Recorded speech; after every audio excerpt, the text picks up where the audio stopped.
how do we get out of this cycle? Indeed, what you shared here, and thank you very much for sharing, is certainly not exclusive to your relationship. And so you guys have heard of that game, Two Truths and a Lie. This one actually here is actually two lies and the truth. So we'll start with the truth, which is that, yeah, anybody who has their basic needs met probably is going to show up as a better person. But there's some lies buried in here as well. Number one, need is being referred to as sex. And sex is not a need, not in the way that men use it. I mean, there's a biological release that's a need, and guess what? You can take care of that on your own. So when we're talking about sex, it needs to be in the context of a mutual exchange of energy between two people who have full consent. And full consent means that you are able to say no, and you know that your partner is not gonna mope or whine or throw a mantrum or even hint at violence or whatever shit that men try to pull sometimes in this particular regard, because we only center ourselves and our own needs, and we're like babies when we don't get what we want, right?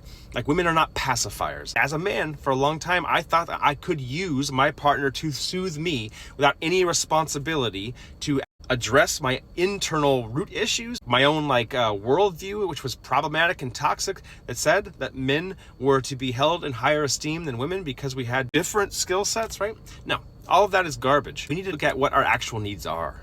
And I think that far beyond a need for sex, men are really trying to communicate that we want to belong. But we will not find the belonging we are seeking unless we do the work to accept ourselves first. We must first know that we are worthy of belonging in order to find it. So if you think that you will find belonging through your performance, that that's what dictates your value, or if you think that you can outsource that mental and emotional labor to your partner, and they will just do that for you indefinitely without you ever having to face yourself, the consequences of that are drastic. I can speak from personal experience that you don't want to go down that path. Which brings us to the second lie. This is the only way.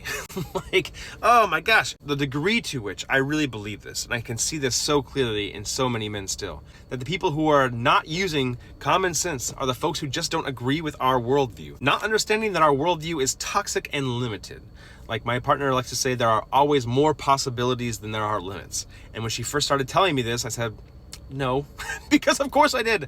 I met everything with a default no if it was uncomfortable, if it meant that I might have to look at myself and make a change, or if it meant that I might have to face very uncomfortable truths that flew in opposition to what I thought that I knew with certainty. The arrogance was off the charts, and the arrogance was in direct proportion to the degree to which I did not even know myself. How sad it is that we don't trust anybody, that we really think that no one's coming for us, that we think that life has to be miserable, and that we don't even have permission to ask ourselves if those things might be true. But if you can find the permission, that is the key to getting out of the cycle. And you know who else has the key? Women. They already know these things. They've known them for a long time. They've tried to tell us. Oftentimes they have stopped making the attempt to get us on board because we've been such assholes.